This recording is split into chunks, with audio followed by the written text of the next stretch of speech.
Hey guys, welcome back to Music Talk with John. I'm on a little walkie-talkie here.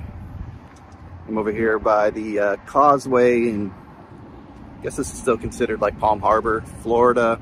If you keep going down the causeway, if I turn around here, you can kind of see the overpass going.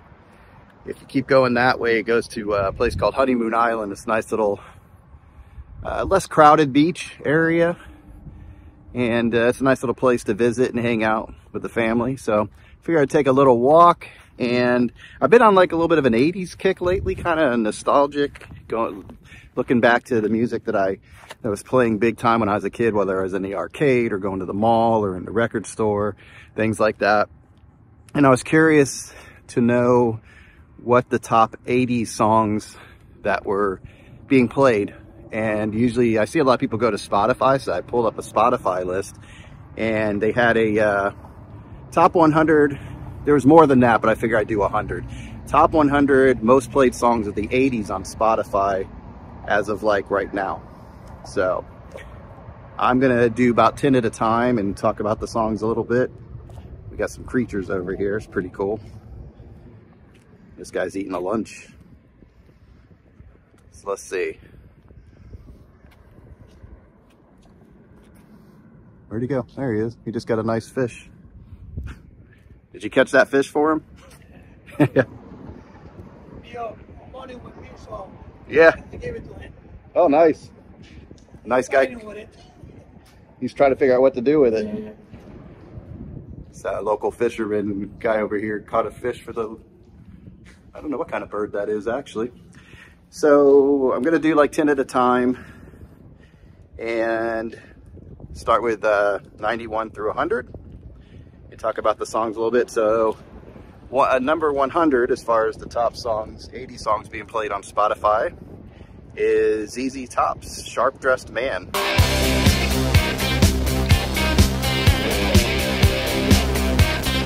So 1983, Sharp Dressed Man, yeah, I remember that video being played like crazy. Of course, the girls coming out of the car in the video, all that. So that was my introduction to ZZ Top as a kid.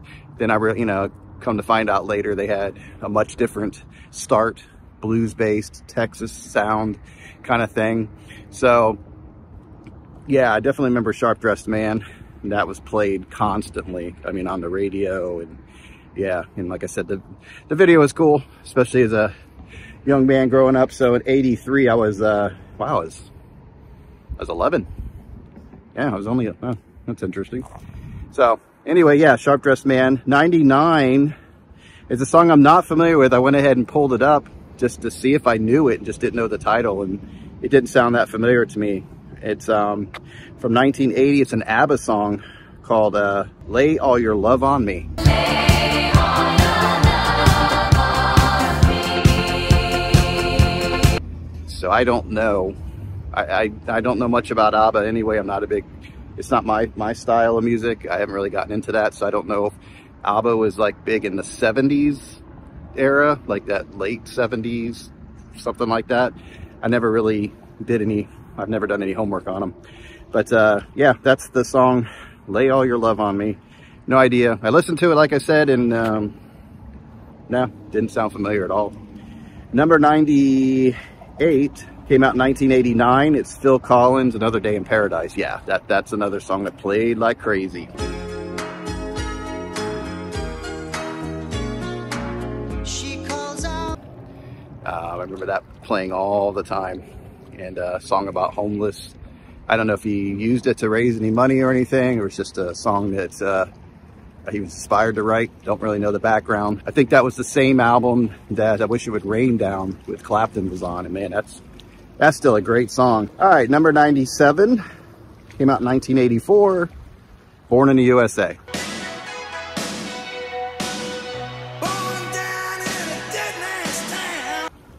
If I said I don't know that song, I'd be lying and struck down by lightning right now, because yeah, if you were alive in the 80s, you know that song, you know the video, you know all the videos that came with that album, you know all the songs. They had so many hits off that just definitely put Springsteen on the map. He was already obviously known at that point, but that was the one that took him over the edge.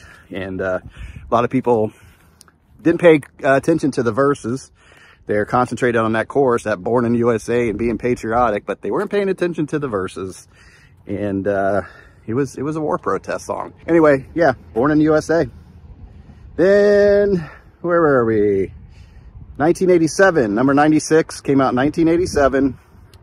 The Cure, Just Like Heaven. Show me how you do that trick, the one that makes me scream. That's definitely one of those Cure songs.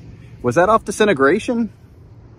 Might have been, right? Let me know in the comments. I knew that song. I wasn't into that style of music yet, but definitely I've gotten more into The Cure, and I have a couple of their albums, but I'm not exactly, you know, I don't know. I can't tell you what songs on what album yet, but I've gotten more into The Cure lately, and that's definitely one of my favorite songs by them. So that was number 96. So number 95 came out, assuming that was 1981. I put 1918, so a little dyslexia there. I'm pretty sure it didn't come out in 1918, but it's a song that got played crazy amounts. Betty Davis Eyes by Kim Carnes. Hands are never cold. She's got Betty Davis eyes. So that song's still being played right now. A lot of people are requesting it. I don't hear it much. I guess it pops up every once in a while. I have an 80s playlist on mine. I use Google or YouTube Music, and it's definitely one of the songs on my 80s list for YouTube Music. Yeah, she had that unique voice. You know, she was like that, the female version of the Rod Stewart, what's his name? Bryan Adams, that raspy kind of voice. She had a unique voice. I don't know what happened really with her career. I remember she's part of We Are the World and things like that. Yeah, I don't remember much more about her than that. So I'm not really sure what happened with Kim Carnes. Number 94, Richard Marx, Right Here Waiting, came out in 1989.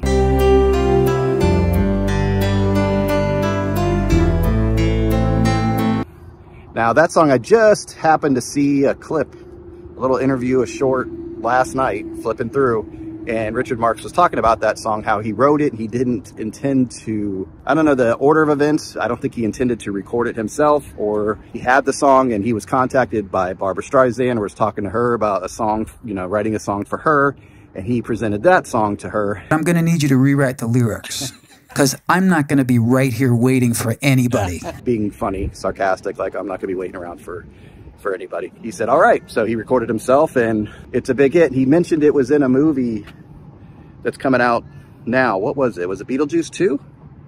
I don't know how that would go with Beetlejuice 2, but I think he mentioned Beetlejuice 2. I will be right here waiting for you. And then number 93 came out in 1984. Big one for Tina Turner, What's Love Got to Do With It? What's love got to do with it? That introduced Tina Turner to my world, and she's hit or miss with me, but she has a lot of really good stuff. I went back and listened to some of her early stuff, I think right after Ike and Tina, and there's some good albums in there, but you can't find them.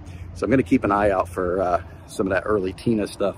Private Dancer was a good album. I think it still had some, you know, rough spots on it, some fluff on there for me, but it was just cool to know her story, how she overcame everything that she did, and, you know, made a name for herself. And she's definitely one of those queens of rock and roll. So Miss Tina. Number 92 came out in 1984. Now I guess this was recorded or written in, what I understand, like in much earlier than that. Like, I can't remember when it was written, but it maybe in the 70s even, because Marley, it was Bob Marley. I think he passed away in 81. So I want to say the song was written in 79, but didn't get released until like 84 off of a posthumous album. But Buffalo Soldier by Bob Marley. Buffalo soldier, dread like a rasta. Great song. If you have that Legend album, yeah, it's awesome. It's on there. That's when I got to know that song. So yeah, Buffalo Soldier, great song by Bob Marley, great songwriter. Yeah, if you don't have Legend, definitely pick it up. It's a good introduction to reggae and to Bob Marley. And then the last one here, number 91. It's interesting.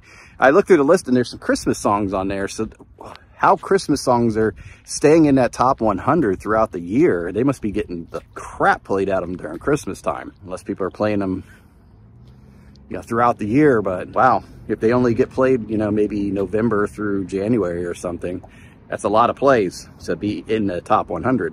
But it's Paul McCartney. Well, this is written in, I guess it was released right on the cusp of 79 into 80, so they included it on the list, I guess. Came out like November or December of 79, so somehow it made it to the 80s list. But it's Paul McCartney, was it with Wings? Wonderful Christmas Time. Simply having a wonderful Christmas time. So that one, it's a good Christmas song. It's not one, if it plays, it's an upbeat Christmas song. I keep it on. I don't know if I have Christmas list. It might be on there. It's not one of my go-to Christmas songs, but I like it. It's well done for Christmas. So anyway, that's the 91 through 100 on Spotify's top 100 80s songs most played on Spotify as of right now. So if you have any comments about that, definitely leave it below. Let me know what you think. I will be doing some more of these when I get to get it counted down all the way down to the #1 most played. So hope you guys enjoyed that, and until next time, you guys enjoy your music and you take care out there. All right, bye. Say bye to the lovely waters of Florida. Goodbye.